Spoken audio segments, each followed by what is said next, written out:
Comment bien entretenir vos lainages? C'est une question qui m'a été posée par Elodie et à laquelle je vais répondre à travers cette courte vidéo. Bonjour, ici Mademoiselle M, révélatrice de votre meilleure image, et je vais profiter de la question d'Elodie justement pour vous remercier pour vos suggestions, pour vos likes, pour vos partages, pour vos commentaires, pour vos retours. C'est vraiment super et formidable.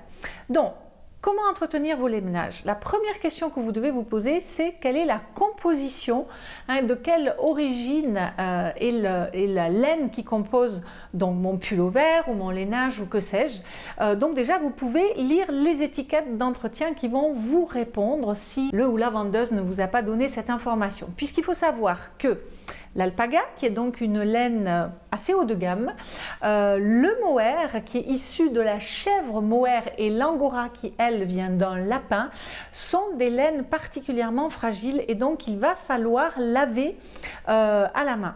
Et même pour l'angora, non seulement vous allez devoir le laver à la main, mais en plus des deux autres laines, vous allez devoir être attentif sur deux points, c'est-à-dire que vous n'allez pas pouvoir laisser tremper votre lainage et je vous déconseille également de le tordre lorsque vous le lavez.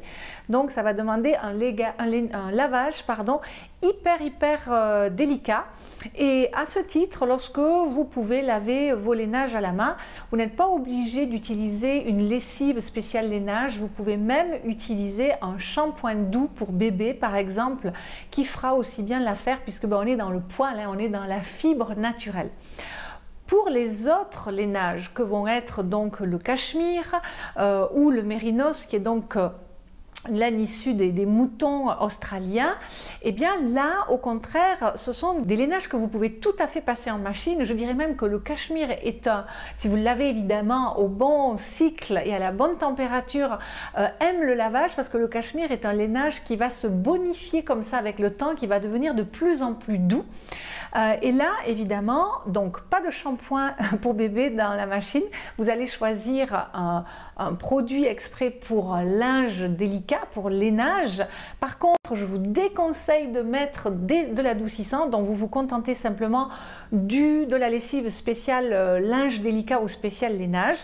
Vous prenez évidemment un cycle de lavage très doux, comme par exemple 30 degrés, lavage délicat, spécial lainage, donc ça dépend de votre machine. Et évidemment, vous réduisez au maximum les nombres de tours d'essorage, c'est-à-dire vous le mettez sur l'option la plus basse, qui peut être de 400 ou 500 tours par minute.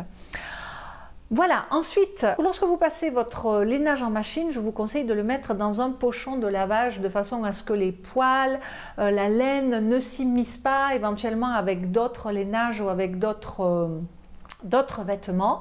Si vous n'avez pas de pochon de lavage, vous pouvez glisser votre lainage dans une thé d'oreiller, et au sortir de la machine à laver, je vous déconseille d'étendre le lainage comme ça de façon verticale, mais au contraire de le poser bien à plat. Au besoin, vous pouvez le poser sur une serviette, et attention justement aussi à ne pas sécher vos lainages, qu'ils soient lavés à la main ou en machine, près d'une source de chaleur, ou en été, ou en plein soleil en tout cas. Voilà, et une fois que vos lainages sont secs, eh bien vous pouvez regarder les consignes de repassage. Certains pulls n'ont pas besoin d'être repassés, certains oui. À ce moment-là, je vous conseille de les repasser à l'envers, et d'ailleurs je ne vous l'ai pas signalé au début de cette vidéo, mais je vous conseille également de laver vos lainages à l'envers, et ensuite, eh bien, vous pliez vos lainages. Les lainages sont ressorts comme ça, sont élastiques et n'aiment pas particulièrement les cintres, ou alors il faut vraiment que ce soit des cintres avec une largeur bien importante comme ça, pour pas que le pull se déforme. Voilà, je pense vous avoir tout dit, et j'espère, Elodie, avoir répondu à votre question à travers cette vidéo. N'hésitez pas à votre tour à la partager ou à la liker ou à la commenter si vous avez d'autres questions par rapport à ça, ou d'autres informations utiles à partager. C'était Mademoiselle M, révélatrice de votre meilleure image. Bye bye!